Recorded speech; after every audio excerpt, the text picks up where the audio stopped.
Welcome back to Welcome to My World. It's Dominique, and I have a couple of special guests here with me today. You'll notice that we didn't have an intro this morning because my guests are just that important and awesome.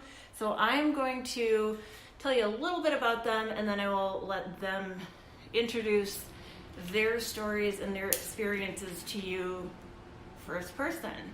So with me I have Kae Dickinson and Kerri Barber, and they were kind enough to come on my show and be willing to tell their story.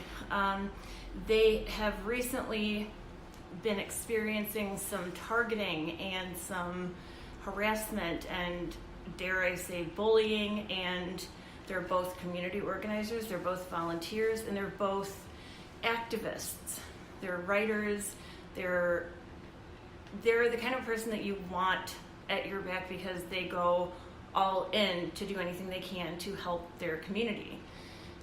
They have had some really unfortunate experiences, however, just doing that for free, even not even paid work. And they've gone through, what so many of you guys have been through, what I've been through, in terms of like gang harassment and gang bullying and gang targeting. So I'm just going to let them take it away and tell you their story from here on out. Kae? Good morning, Dominique, and good morning, everybody. My name is Kae Dickinson, and I am a mother, an LGBT activist, elected PC of the McHenry County Democratic Party, and the former CEO of Heroic Media Group, which Heroic Media Group is a marketing firm, and we did graphic design, social media, website design, print design, and we ran and helped manage a campaign in the last, primary election cycle, and we volunteered for a couple other campaigns doing their, using our skills to help them. And Kerri Barber is my partner. Hi, good morning, everybody. I'm Kerri Barber, and as Kae said, I was a partner in Heroic Media. I myself have been politically active for a number of years, even before getting involved with the local political party.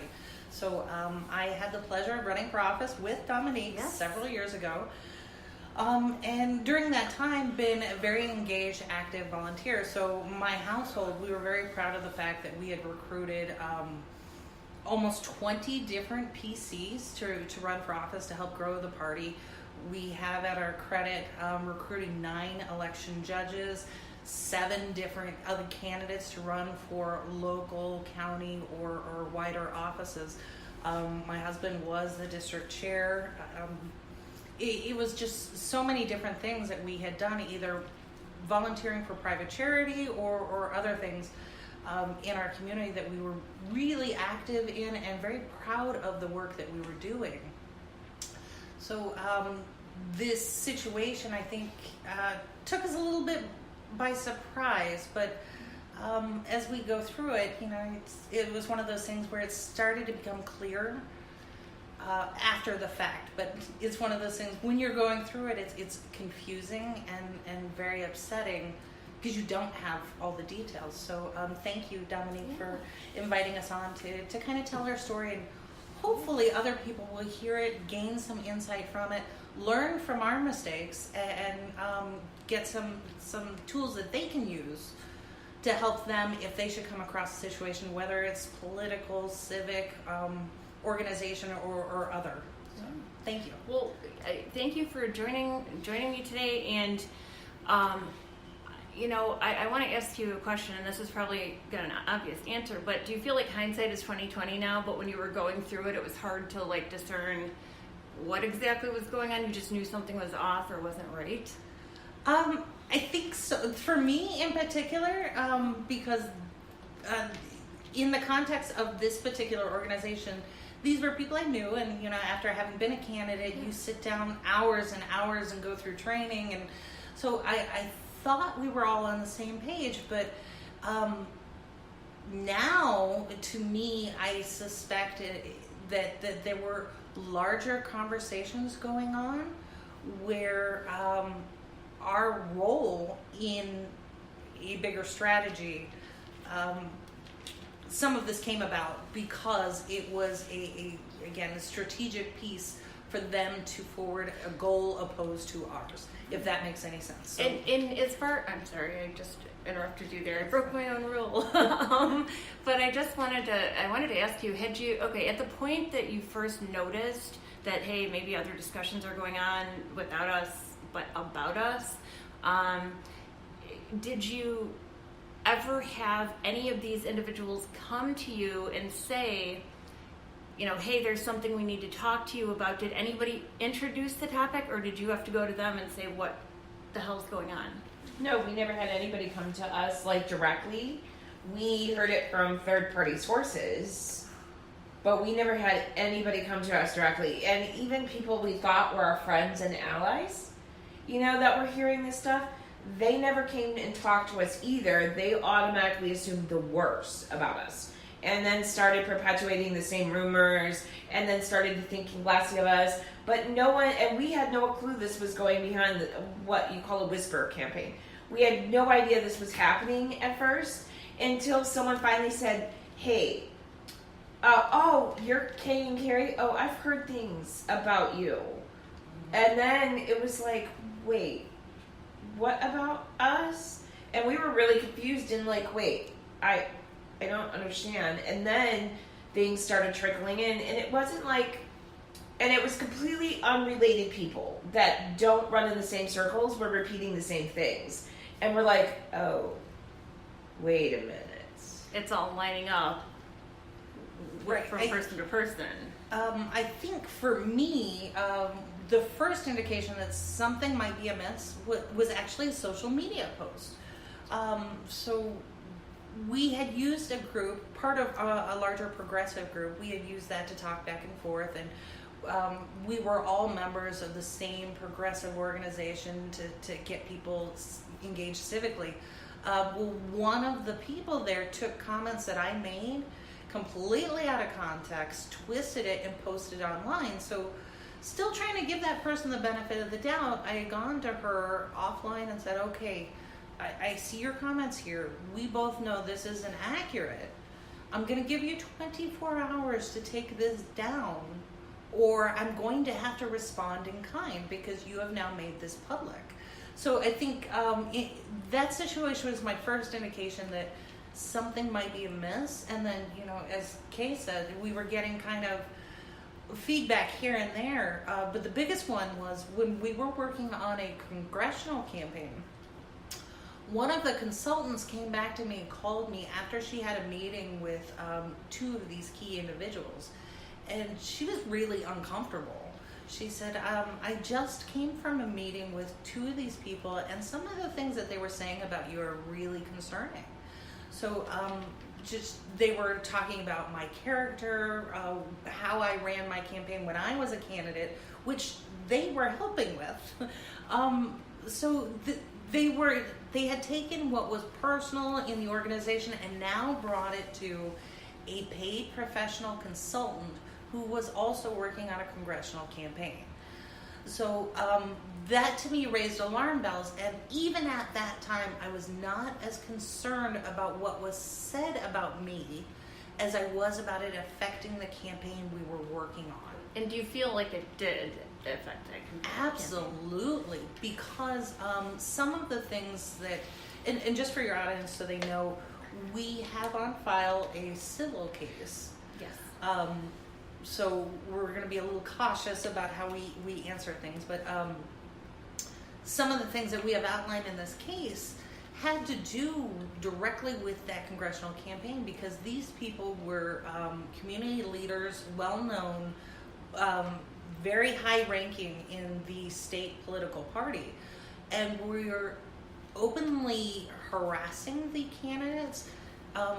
One of our candidates would go to an event and be met at the door with these people screaming and yelling about their association with us, that we were going to bring them down, that we were divisive, all of these different things that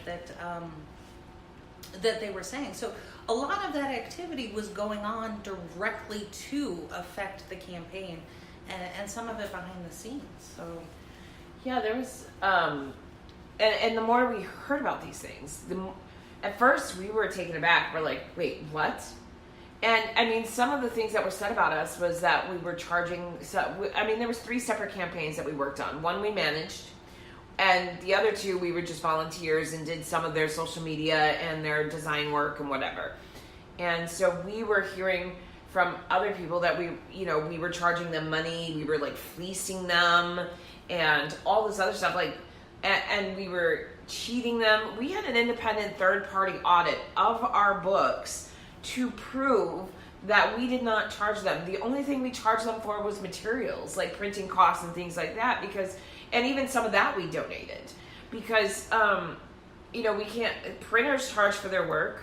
We didn't. We did it because we wanted to help, and they were in 3 separate distinct races. So there was no conflict of interest. We did not go to them. They came to us, and stuff like that. So, and then there was allegations of using Vote Builder to get clients, and just all kinds of really insane stuff that never happened. And can I just interject? Vote Builder is a website where folks who are part of the political party can access voter information. Elected officers like precinct committee people and others can access information about voters in order to do get out the vote campaigns and assist with campaigns for office for various candidates. And so that is what Kae is talking about when she references Vote Builder. And they, just to give you guys a little bit more of an idea of how Vote Builder is monitored, the party can see who's logging in and what they're looking at and where they're logging in from. So an assertion like that, I would think, would have to be based in really hard fact and really transparent evidence that, hey, this person logged in at this time, they were looking up this information. And then not only that, but to correlate it and to say, okay, and here's why they were doing it. It definitely wasn't for their job as a PC, a precinct committee person. It was for their own financial gain or what have you. And that seems to me to be an argument that is really hard to make and prove. It is, and all of the voter records are public knowledge. This isn't the only thing about Vote Builder that is, it's the software itself is licensed, and paid for. But all the information that all it does is gather all the publicly available voter information and puts it into an easy searchable database. That's all it does.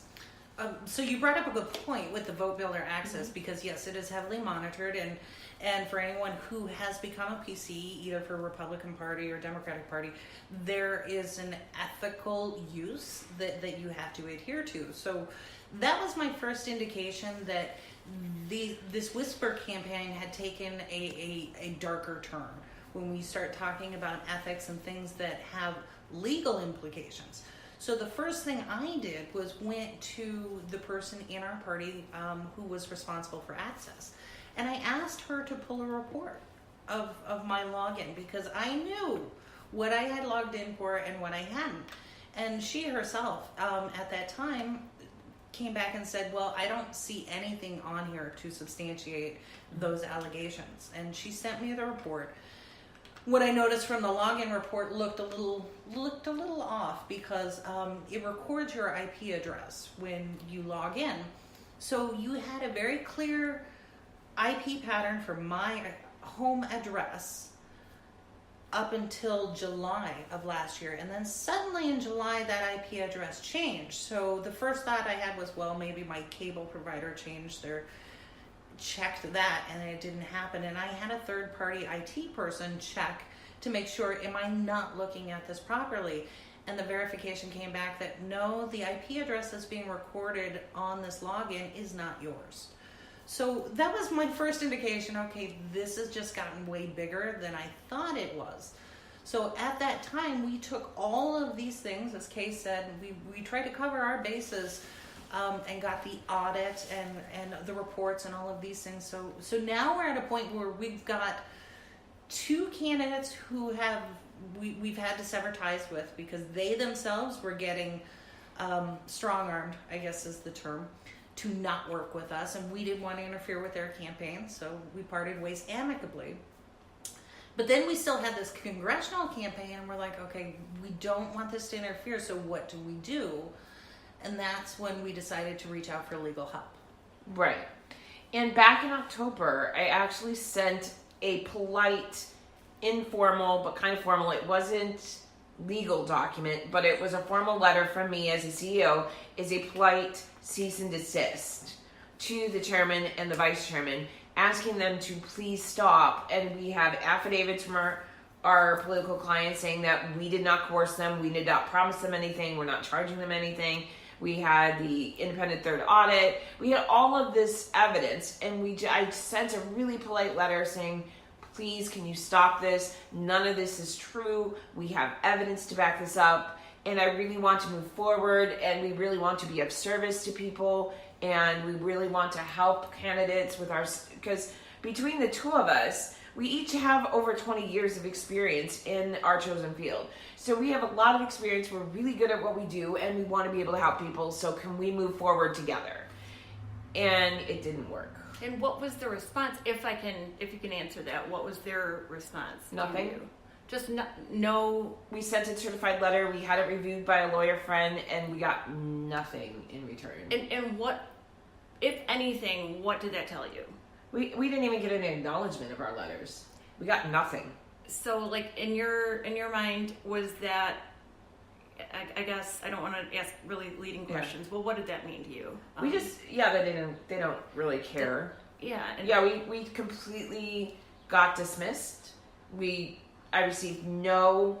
I did not. I asked them, feel free to call me. I put my number in there. I got no phone call. I got no email. I got no response. And I had it sent to their homes, certified mail, so I know they got it.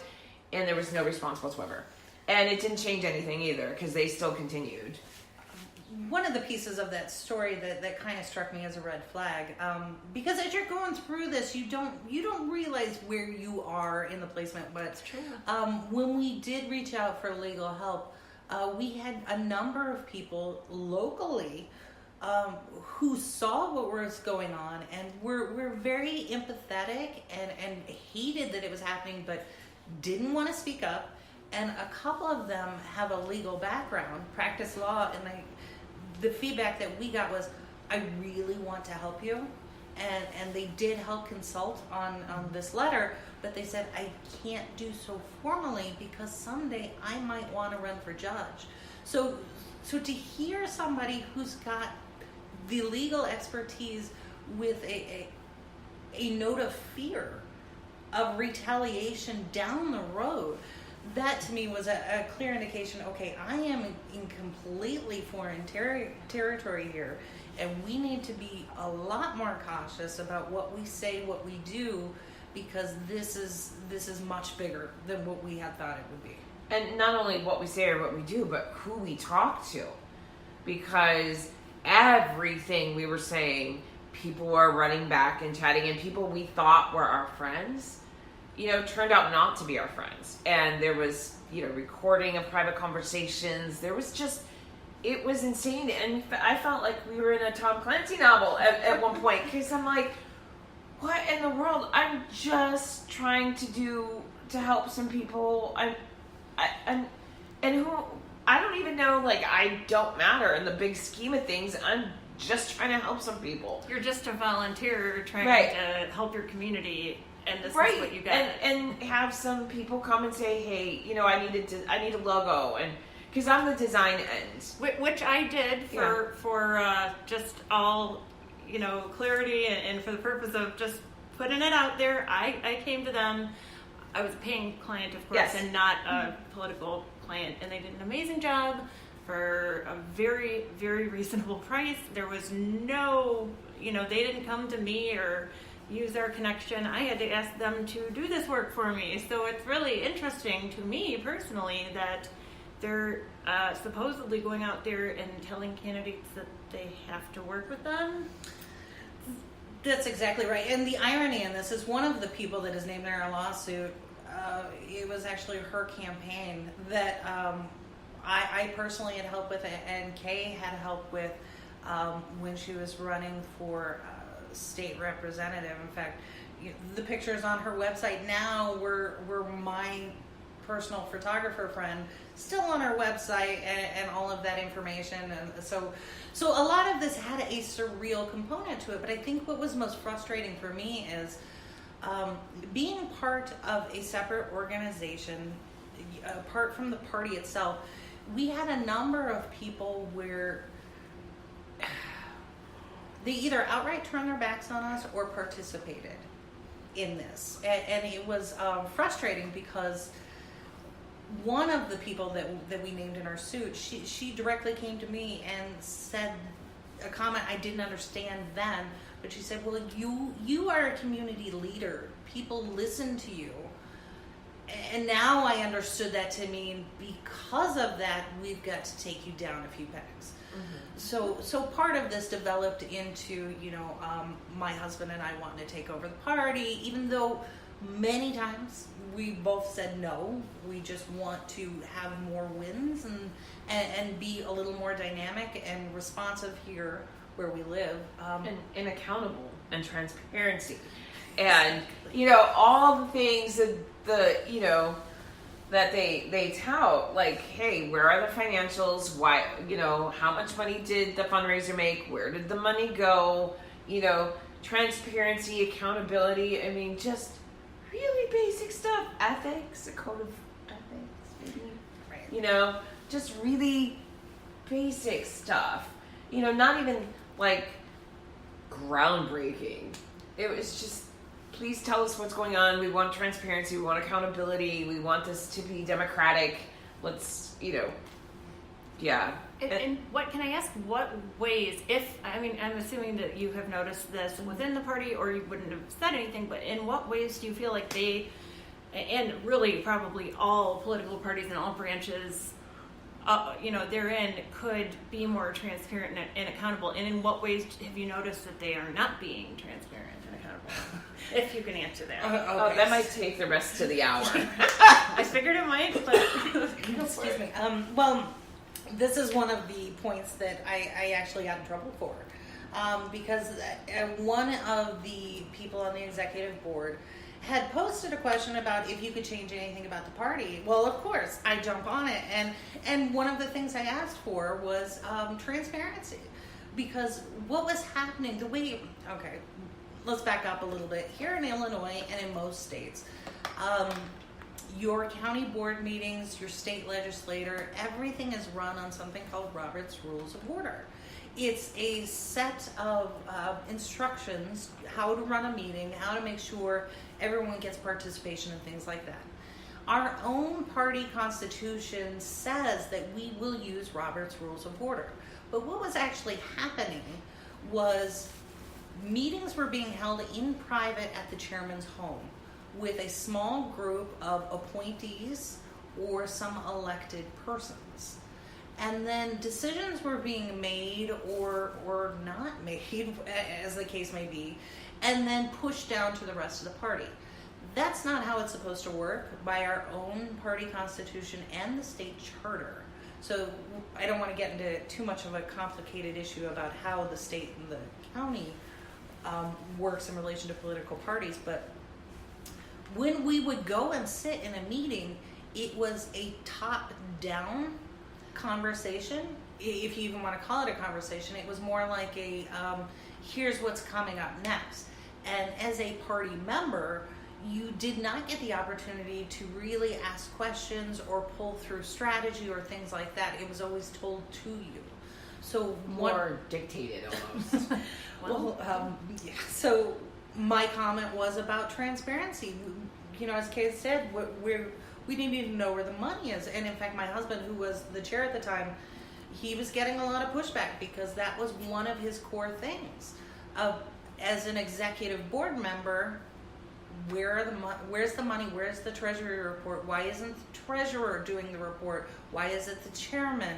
And so as things went on, we got retaliation. So what ultimately happened was the chairman and the vice chair, with the support of certain members of the executive board, outright said that because of my comments, they were going to retaliate against my husband So this is all publicly available knowledge, and they, to this day,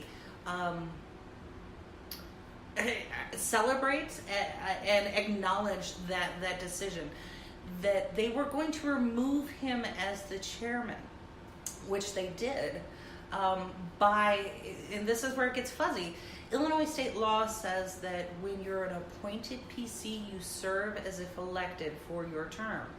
The chairman decided that he was going to remove all 20 appointed PCs, leaving one, his friend, and the others who were elected. So it was my husband and 2 others, so that he could stack the vote to remove my husband. So they're claiming that it was not illegal. Some would beg to differ based on state law. However, whichever way you go, it was still unethical. And even in that point, what struck me was, sitting in my living room, you had all of our appointed PCs, people that we had coached and helped and everything else. Nobody said a word. There was 1 or 2 people who were like, I'm not comfortable with this. Everyone else was silent. And that kind of struck me. Not because it was happening to me, but it is so easy to look at like the dumpster fire that is Washington right now and point across the aisle and say, look at them, yes. Look at them, that's what's happening.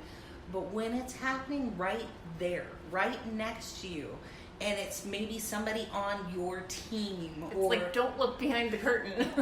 Right. Pay no attention to the man behind the curtain, right? People get really uncomfortable. And I just want to share one background story. And please do. So I grew up overseas. I grew up under a military dictatorship, under a functional monarchy, and also under in Hong Kong during the time where it was a British colony getting ready to transfer over to Chinese rule, communist rule.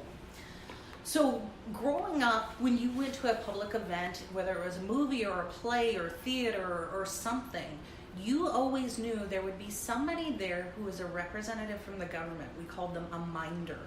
So if at any time that conversation went outside of the boundaries of what was supposed to happen or what was approved, that minder would step in, either covertly, or if they announced themselves and identified themselves, that entire thing got shut down. So it was just one of those things that you were just aware of. And rarely you would see it play out, but you just knew it. So that day in my living room, it was October 1st. So my husband was still the district chair, and he had been called to a meeting where the agenda had been changed at the last minute. We had a house full of precinct committee people, so he couldn't attend. So I had to run the meeting while he attended the executive meeting over the phone. And what was surprising to me is there were some individuals there who had never shown up at another meeting. When my husband came out of the executive meeting and told all of the PCs what had just happened and how they, as PCs, had a vote and a say to whether he remained or he stepped down, he said, I'm not going to step down, it's up to you. Well, in that moment, one of the gentlemen who was friends with the chairman, who had never attended a meeting, stepped up and said, well, I think you should step down for the good of the party. And in my head, I was like, oh no, it just happened here. This man is here because he is the minder for the party. This was orchestrated and coordinated. And then I saw another person whom I'd never met, who was there at this meeting, step up with the exact same message. You should step down for the good of the party. That almost sounds, and I say almost, but it really does kind of sound very much like an orchestrated coup or an orchestrated hit of some sort. That's exactly what it was. Because they could not remove Kerri's husband, Doug. And I was at this meeting because they were going to talk about some PC things. And, well, I'm just always hanging around the Barber's house anyway. So, it's my second home. So I was actually at this meeting. Even though I'm not in District 1, I was still there. And it was a coordinated strike, a coup. And the people that, and what floored me about this whole meeting was there was people that claimed to love the Barbers. Oh, I love you.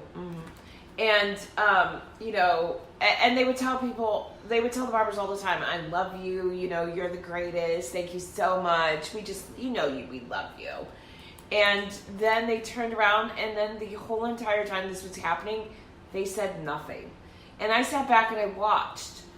And I watched their faces, and they were like, oh, yeah, this isn't that big of a deal. This isn't. And then, as the evening played on, one of the so-called friends that they, that love the Barbers was recording a private conversation in their kitchen and recorded the whole entire thing, actually. I wasn't sure what she was doing when she did this, but I'm like, now that she recorded the whole entire meeting, she recorded everything, and, there was just, it was insane. And it was a coup, because they couldn't remove Doug without the members. So there was actually a letter from the chairman to the appointed PCs stating his intent and why, and mentioned Kerri, and that this was retaliation, and this was because they were removing Doug because of Kerri's comments. So this was in a formal letter on party letterhead, signed by the chairman to the appointed PCs, saying, I'm going to remove you for this vote, and then I will reappoint you afterwards. So, and we have that document that says this, that's the only reason why he removed them, and that he would happily reappoint them after they were done. Now, as far as reappointing them after that was done, now I can't pretend to have no information on this subject, because I'm, just for clarity and transparency, I am an elected PC. I was an appointed PC, and I was removed as an appointed PC by the chairman of the party, and I personally did not get that email. Mm-hmm.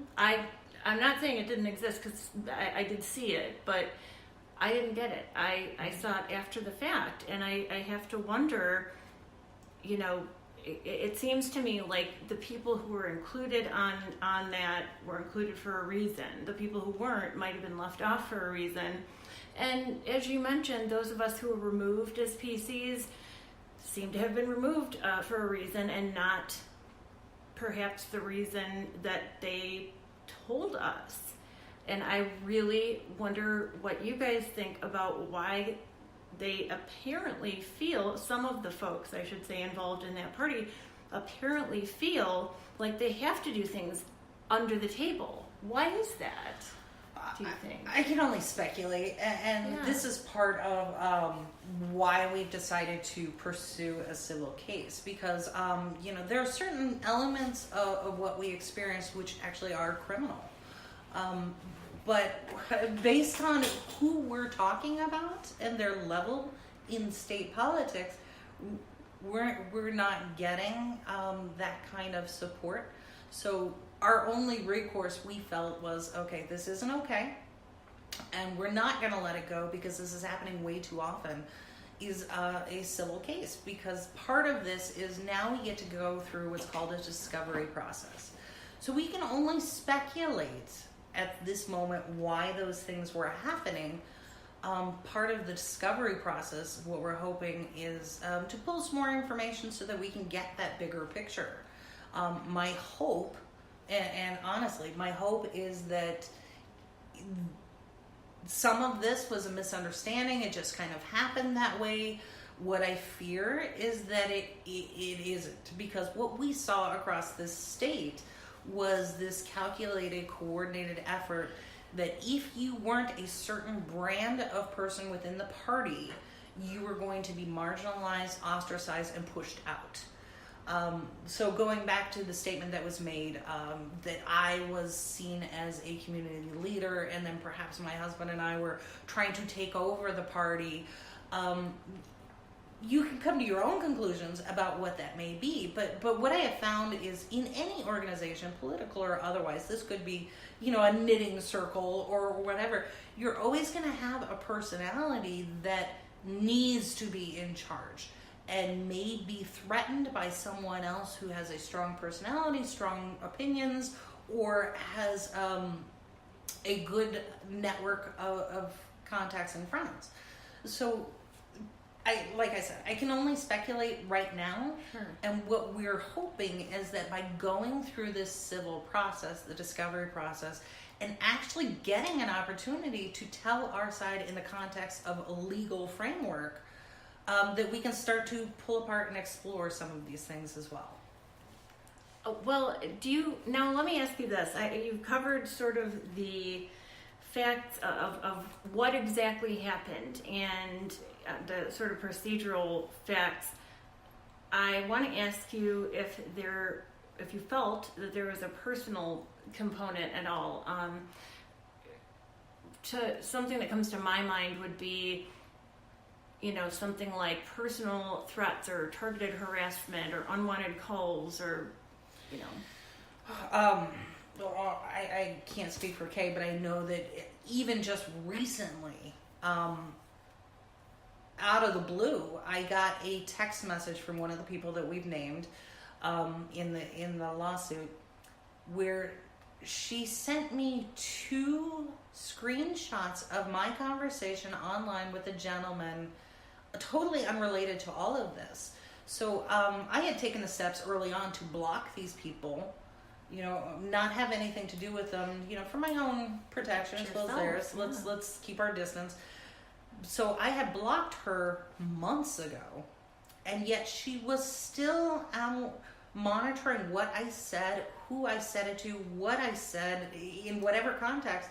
And she sent me 2 screenshots of my conversation. And this was in a private forum, this conversation. That's correct. It was a private forum.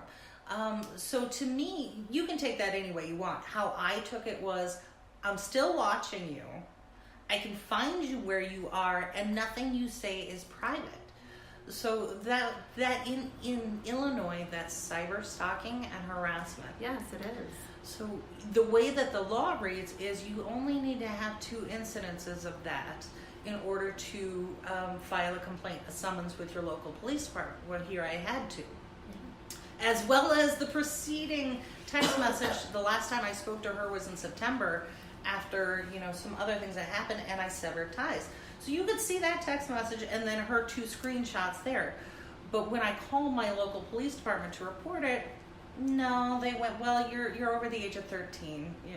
So again, because of the nature of who these people are, we were not getting the support that we are due under the law. So what do you do, right? So in the backdrop of all of this, the Me Too movement and Time's Up is playing out.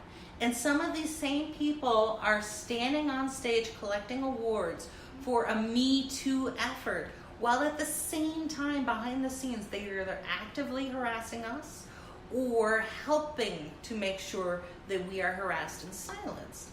So what recourse do we have? And I think for most people, whatever the context, whether you're at work or a social setting or something else, you're left with that feeling of, I'm alone. What do I do? So one of the things that I had undertaken was to make a list of what can somebody do in our situation or other. And remarkably, even in a political context, it's similar to the list that you get for somebody who's being physically harassed, right, or abused. So those same steps come into play about things that we should have done early on, but we kept quiet. But then, it seems as if you gave them, the people involved with this targeting, sort of the benefit of the doubt, and that, to me at least, and I would think probably to our listeners out there too, that seems like a good thing, that you tried to stand up and say, okay, well, I'm not going to make any assumptions right now about your behavior or why you're behaving this way. I'm going to try to give you the benefit of the doubt. I'm going to try to talk this over with you. And now it almost sounds like you're being penalized for that. Well, we are. I mean, personally, I didn't I don't really post much on, Kerri's the social media maven. She's all over social media, and she cringes every time I say this, but I really don't get into social media very much. And she cringes, and she's giving me a look right now. So I wasn't really on social media much. She's usually the one that takes care of that, and I do all the design and technical work and stuff. So when we posted something on our website about our business closing because of all this, one of our friends shared it all over the place. And so one of these same people, and this was only a month ago or so, I think, started repeating some of the same lies that I had addressed in my letter in October. And this was only a month ago. So those lies and those rumors and those whisper campaigns are still happening because he regurgitated almost word for word what we kept hearing since, last fall. And so, and I'm like, okay, yeah, you just proved exactly why we need a lawsuit and we didn't post it anywhere. He accused me of whining on Facebook and all this other craziness. And I'm like, no, my friend posted this here. We posted, a goodbye letter from our company. And, he just was repeating, well, you shouldn't have tried to make money off of candidates. You shouldn't have blah, blah, blah, blah. And it was all the same stuff. So this was even a month ago. So it's still going on. And it's like whenever we put something, someone inevitably from this group, and incidentally, he was one of the guys that was still, he was wasn't he? He was the one appointed PC that the chairman kept, who's a friend of the chairman, who was there at the vote and was one of the minders at the Barber's house. So, I mean, he's in the middle of this and still saying all the same stuff. So our reputations, for a PR and marketing company and design company, our reputations are everything. And they've just totally destroyed it. Because, we go to talk to local clients and they're like, oh, we've heard about you. Oh. So, yeah, it's not just our personal reputations. Now it's affected our business. And so, I still get, out of town, clients once in a while that I'm taking on my own and doing some design work for. But as far as being a local business, and look, they destroyed our business. And, I was a stay-at-home mom, LGBT active, Kerri's disabled, we're small. It was really the two of us with a couple of contractors that we paid on the side when we got too busy. So she works from her home, I work from my home. We don't have a brick and mortar store. So we were able to keep our prices really low and donate some of our time because we didn't have much overhead. And we did that on purpose. But without much overhead, that means we don't have the money for the legal fees and all this other stuff because we didn't take out loans. And Kerri's disabled, so that's what they did. And it showed me what kind of people they are.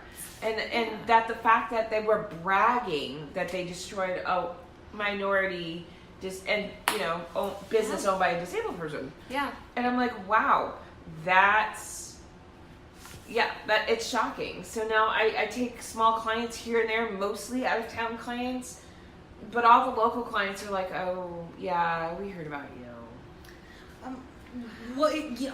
Kind of to dovetail with what Kay was saying, some of the best advice I could get that what was working against us was, number one, we were trying to keep things quiet and in-house for the sake of unity, right? So that whole tagline was used to keep us quiet. And looking back, I think that was a mistake. While we had the best of intentions, because of the integrity of the campaigns that we were working on, we did not want this to be the narrative. We wanted their campaign to be front and center. Because that was used against us, and even people who said they loved us, who ended up being part of the problem, tried to keep us quiet. My best advice to anybody in any situation is, number one, find somebody you trust right away. Yes.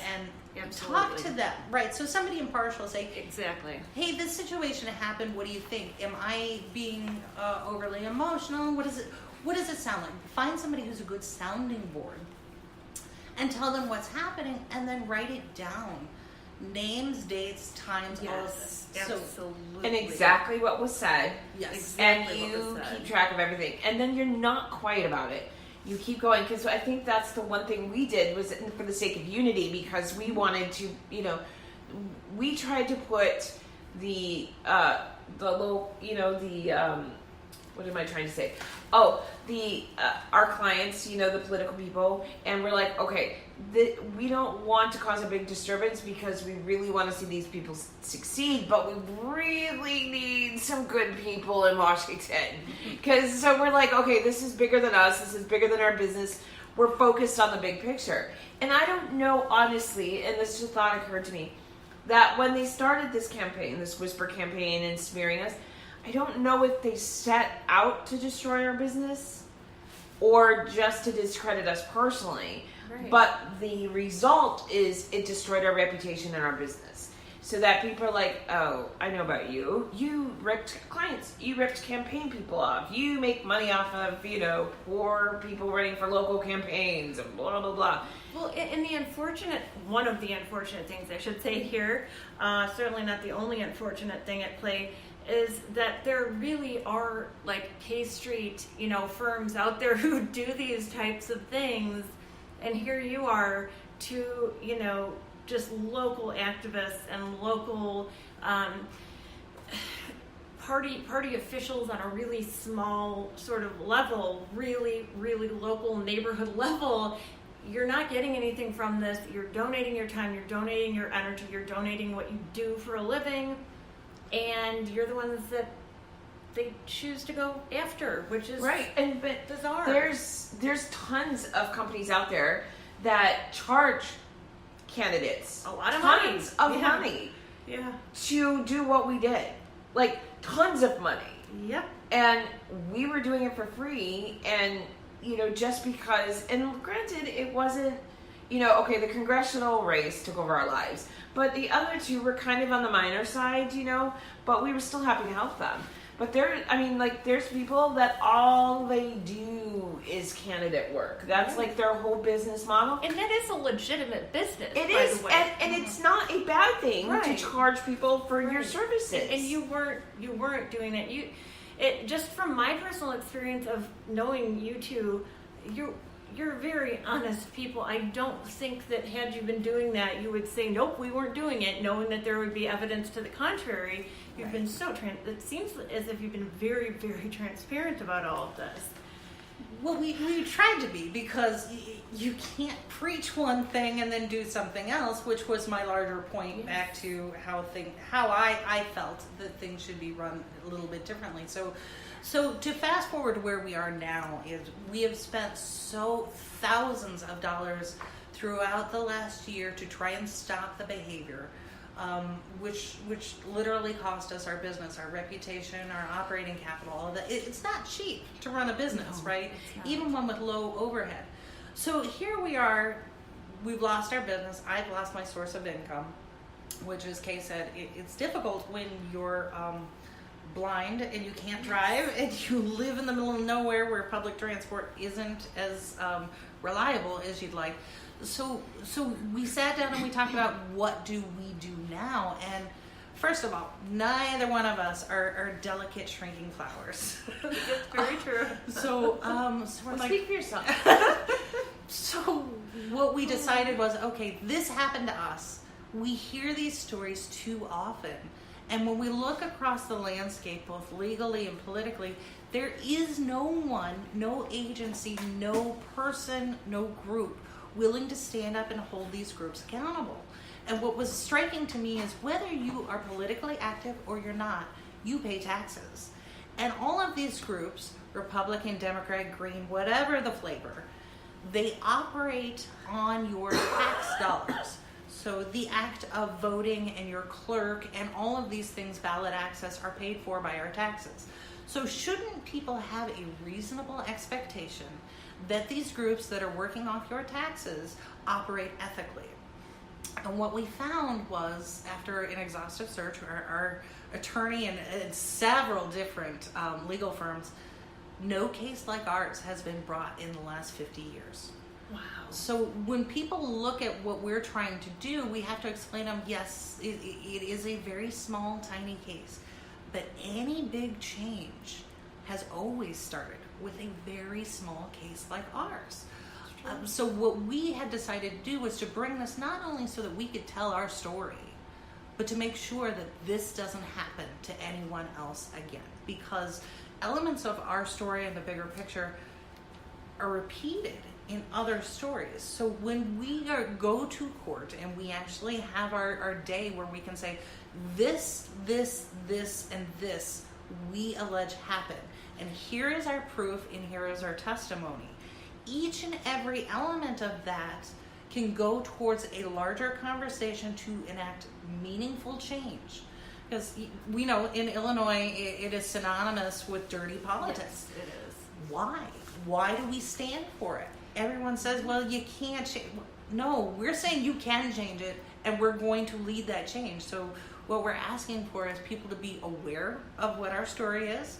If you want, we can include a link to our documentation. But please do, our goal is that the entire story, theirs, ours, and all the evidence comes out so that people can make a decision for themselves. And share our story. Because, I mean, it's like not just, like she said, not just us. No, you're right. People have been being, pushed down, silenced, harassed, intimidated, you name it, across the board by leaders who are supposed to be, for us. And if you're not in their game, in their circle, and you're not, toting the line, then you're against them. So, and it's like, no, it should be a bottom up, and we do have the power to change it because it is our party, and we are the people, and there's a whole lot more of us than they are of them, but they keep us oppressed and, silenced and intimidated and, we can't change anything and blah, blah, blah.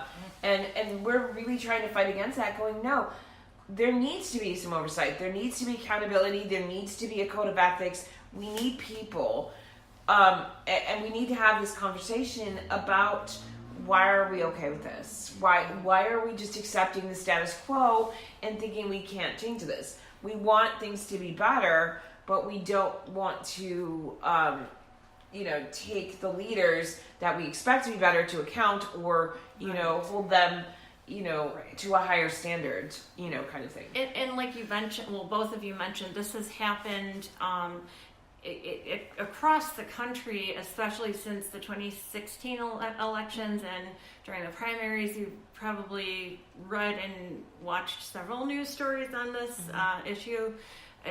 There was a really prominent issue in Nevada. There was one in New York.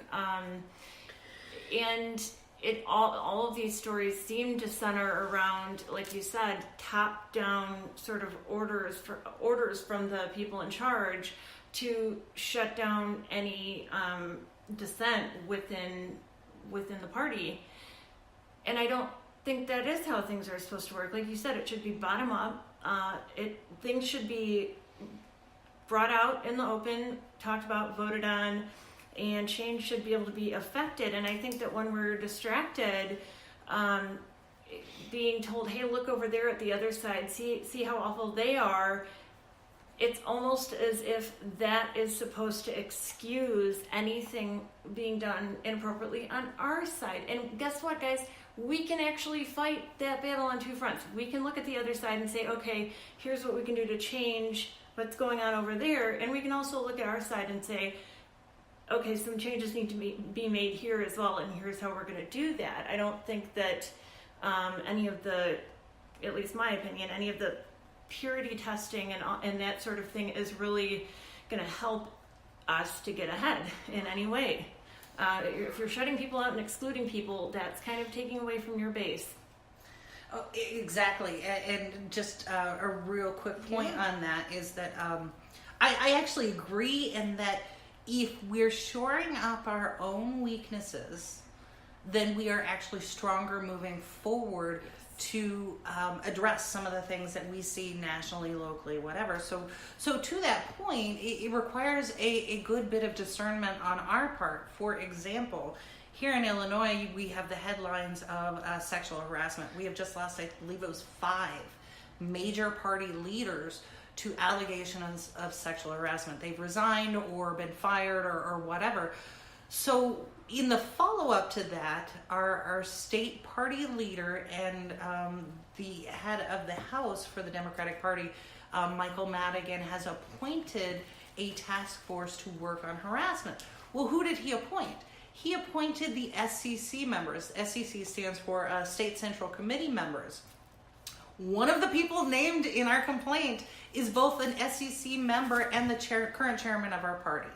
So again, we've got, wait a second, we need to do better and take a look at who these people are and whether our case goes forward and we're found in the right or not.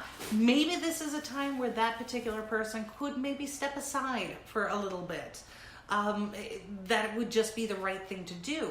So when you look at the landscape of, the Me Too and all of these things, who are the people who are leading the effort? And they have got to be so pristine. So this is part of where the call for transparency comes in. Right. And when you're potentially being accused of, or it's been suggested that you are in the wrong, and you're also heading up an effort like that, I do think that it's appropriate to step aside, even just temporarily, if nothing else, until the investigation has been completed. I mean, it's just, it's the appropriate thing to do.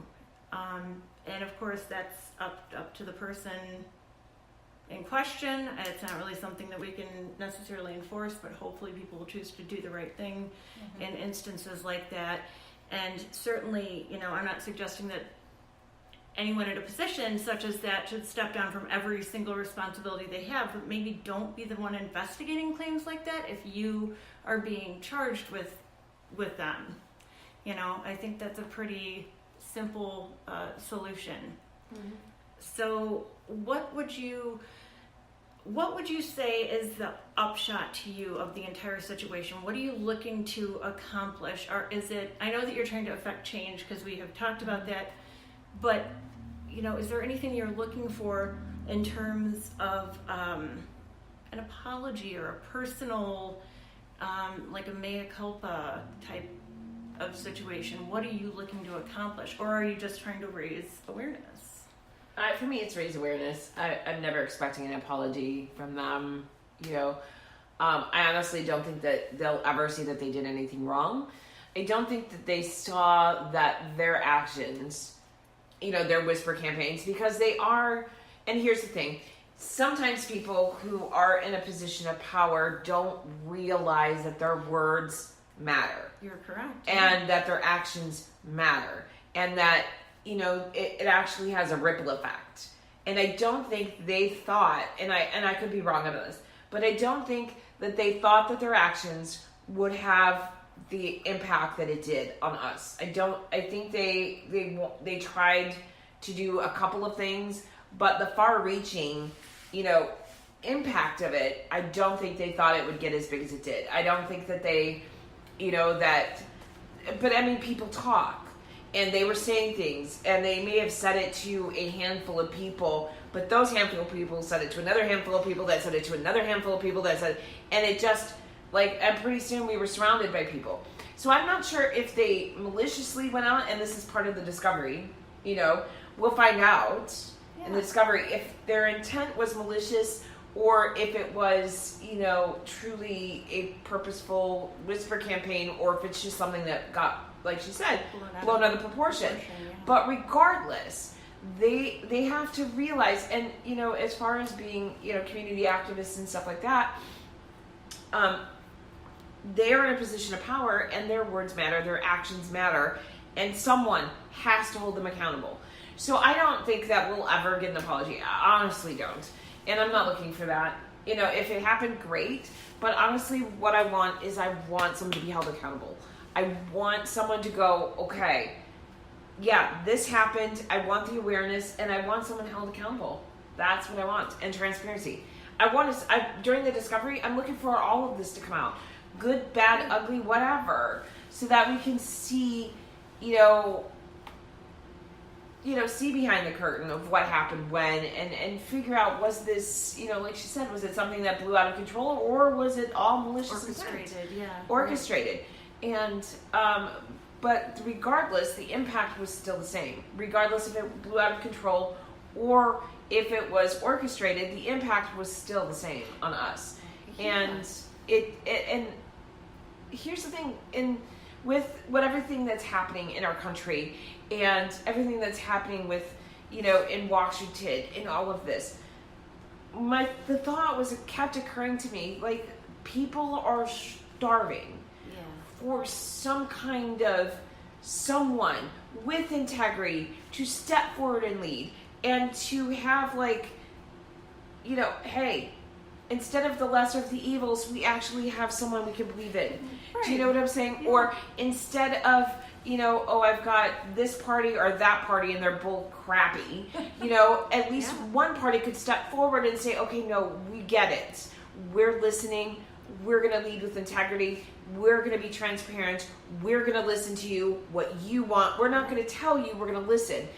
And, to me, that would make so much political sense. Yeah, it would. Because then it would be a landslide. Yeah. Because that's what we've talked to people all over, and that's what they're begging for. Well, and just along those same lines, and I realize, and I want the viewer or listeners rather to realize this too. I'm bringing this up. It's not either of you two bringing it up. This is something that has just occurred to me. But do you feel that any of this was motivated by the fact that maybe you didn't support some of the mainstream political candidates that we were sort of asked to support? Yes. It's entirely possible because, as I said, through the course of this, we have found that there has been a strategic, coordinated effort that if you weren't part of this faction, we were going to marginalize you. But I think to kind of dovetail on what Kay said, there's a little bit of a larger step here. So for mine, what I would like to see is that leadership change, not necessarily in people or names, but the way we view leadership. Because the former chairman and I had a conversation, and during that he revealed that I run this party like a corporation. What I say goes kind of thing, and that he had admitted he had already picked his successor. So that to me was indicative of the big picture, right? Because we're supposed to choose our own chairperson. Yes. We're supposed to have a competition of ideas, people who, the sign of a good, healthy organization is a number of people who want to step up and lead. But what we saw was someone was already anointed, and we didn't get a say. And in fact, anyone else, when I talked to at the party convention, they didn't want to run against someone else for fear of ruffling feathers. Well, that's not the sign of a good, healthy organization. That's the sign of an oppressive one. Yes, it is. Exactly. So to Kay's point and to your point, what we're looking for is not just transparency, but good leadership. And what we're finding is that if you have to resort to a whisper campaign, if you have to go through harassment and retaliation and all of these things, there is something fundamentally wrong. Yes. So that is one of the things that I am hopeful will come out of our case, that we will start to recognize not just lip service with a harassment policy, but actually taking the initiative to develop leadership. Because one of the things that I kind of got in trouble for was early on, one of our executive board members had publicly made an offer to a candidate to step down out of a race, which is illegal in the state of Illinois. And when I tried to politely point that out, the pushback that I got from yet another executive board member was that I hate the Democratic Party. And to me, I was like, no, the leadership, the people above you have an obligation and responsibility to make sure that you know what the law is and follow it. Absolutely. Because here you clearly aren't. So it's accountability, vision, leadership, all of these things I think people are asking for. Not just in politics, but in business and in relationships, setting those expectations. And here is a prime example when those things are not met.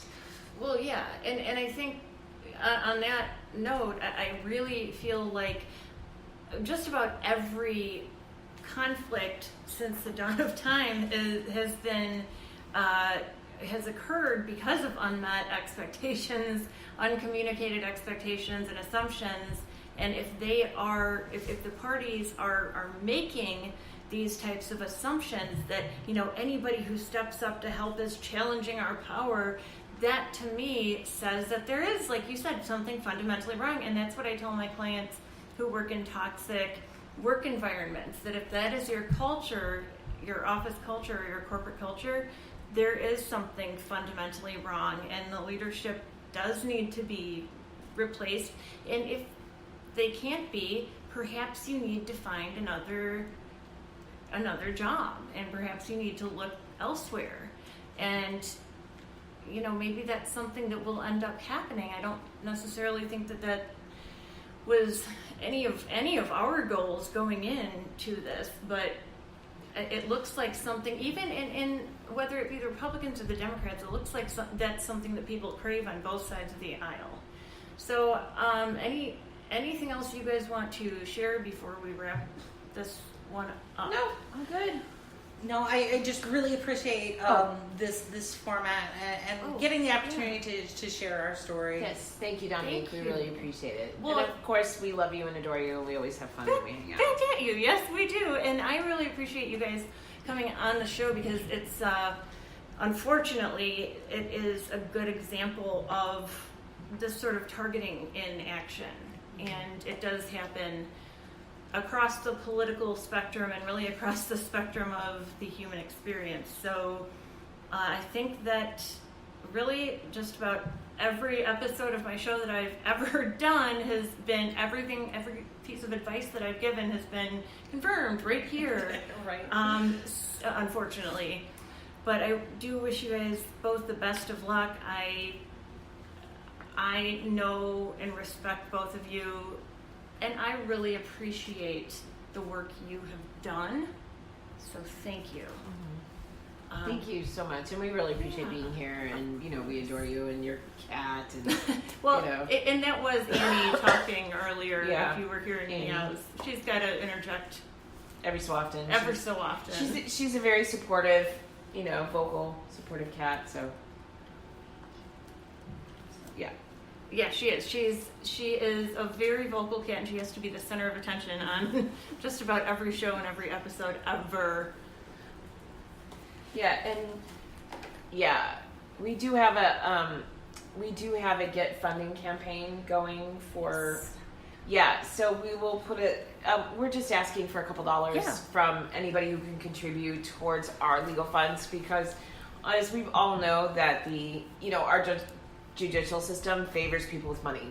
Yes, it does. And if you don't have money, like we both have families and things like that, and if you don't have money, you're kind of SOL. Yes. So we will include a link, for our Get Funding campaign, and if you can contribute whatever, anything we raise above and beyond will be donated to non-profits. Excellent. So, to veterans, and what was the other one? We have a children's charity and a veterans charity. Right. So anything we raise above and beyond our legal needs will be donated to one of these two charities. We'll be split between them. So. Well, I will put that in the description for this episode. Yep. I think we're gonna wrap things up here. Yeah. And again, thank you so much for joining us, and thank you to you guys out there who are listening for joining us and listening in. And I hope that these kind of cautionary tales will assist you going forward in your life, so that you don't ever have to be in this position. We don't want that for any of you. So, all right, guys, be well and take care of yourselves.